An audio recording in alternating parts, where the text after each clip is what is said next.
Ménétique. Un, à tous mes frères congolais, par exemple. Vous êtes Muntandu. Vous êtes Muyombe, Mutetela, Muswahili, Mungala, Muluba. Votre langue maternelle est celle que vous comprenez la mieux.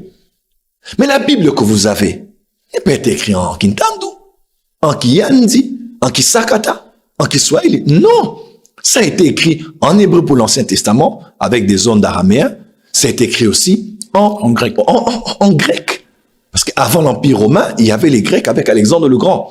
C'est ainsi que le Nouveau Testament a été écrit en grec. Alors, soyez sincères avec moi. Autre chose, j'ai été en Israël. Moi, j'ai été en Israël. C'est là que j'ai découvert qu'il y a plusieurs termes que nous utilisons ici. Oh non, Jésus était allé à Bethphagée et puis, c'est quand on est arrivé là-bas qu'on a compris qu'on avait fait trop de... Moi, j'étais à Jérusalem, c'est-à-dire en Judée, au Rome du Sud. J'ai été au nord, j'étais à Capernaum. J'ai fait le tour, on allait à la mer Morte. J'ai fait le tour je vous dis, incroyable. Et vous pouvez même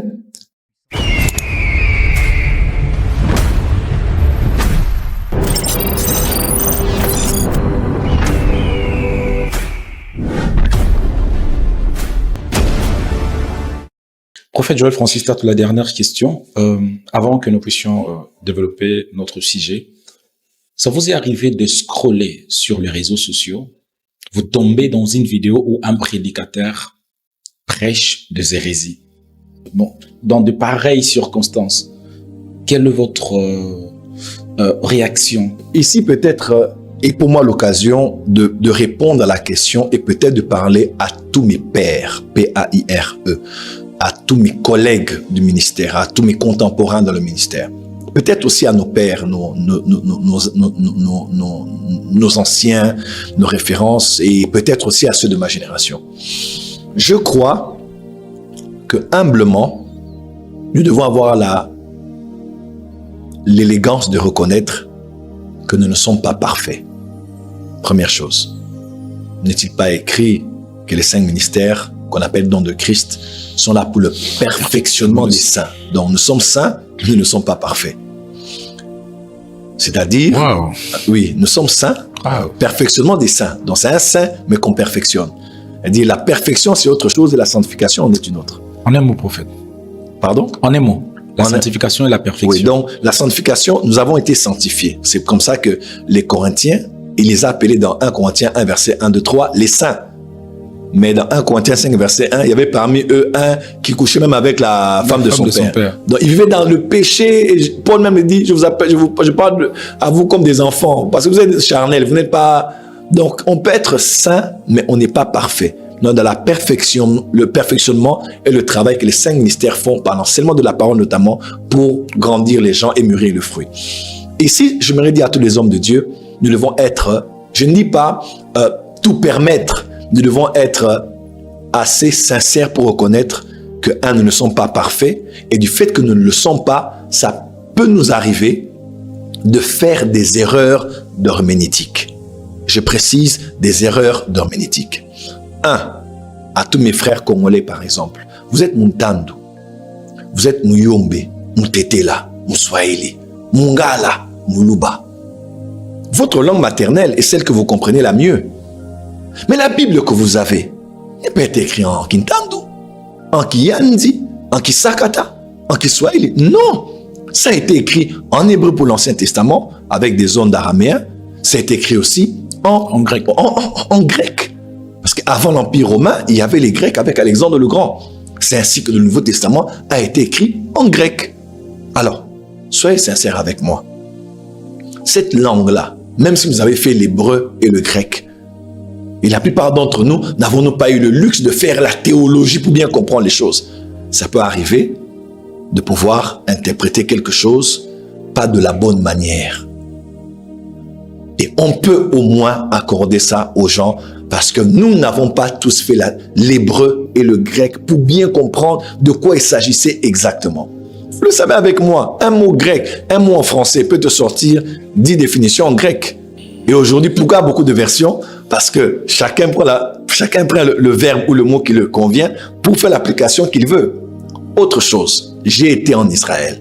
Moi, j'ai été en Israël. C'est là que j'ai découvert qu'il y a plusieurs termes que nous utilisons ici. Oh non, Jésus était allé à Bethphagée, et puis, c'est quand on est arrivé là-bas qu'on a compris qu'on avait fait trop de...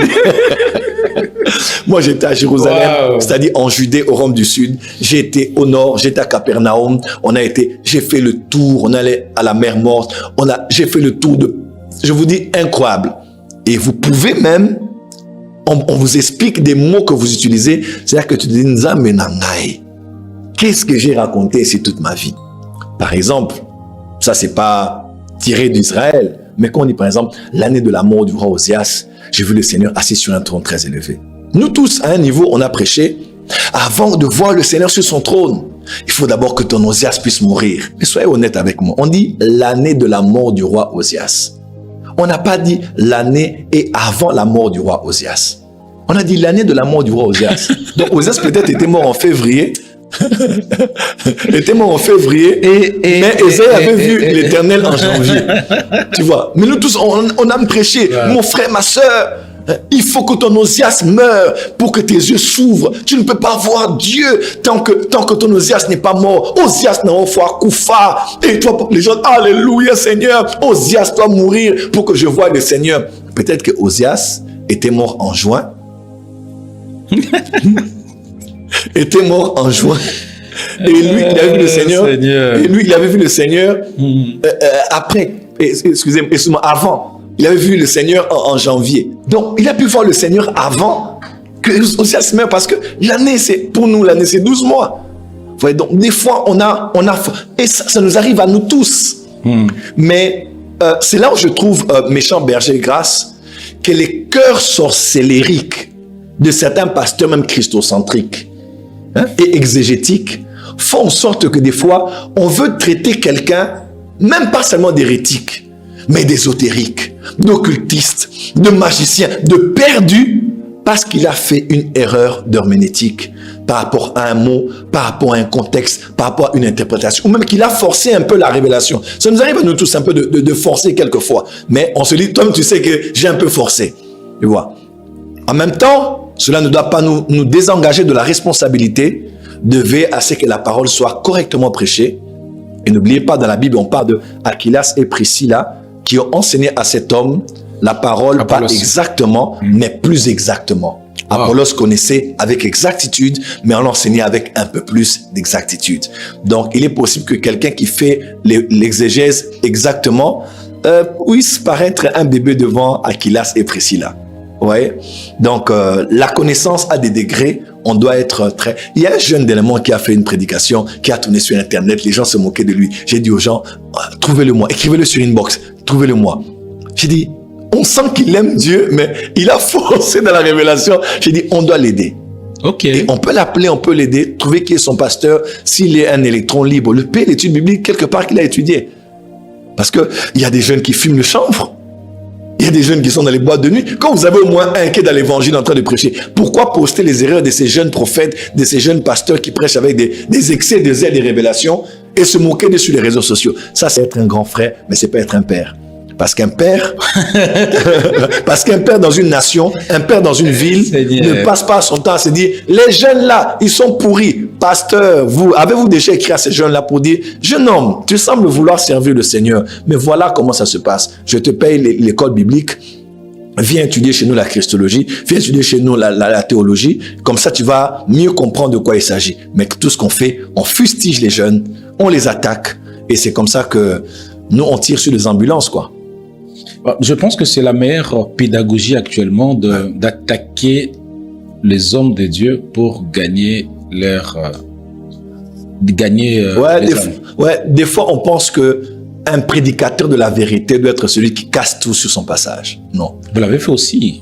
Je l'ai fait à un certain temps, mais c'était de l'enfantillage. J'étais en train de crier. La Bible dit... Non, en fait, ça vous arrive peut-être de se dire, c'était une erreur, j'aurais dû prêcher comme ça. Oui, bien sûr que oui, bien sûr, prédication. Oui, bien sûr.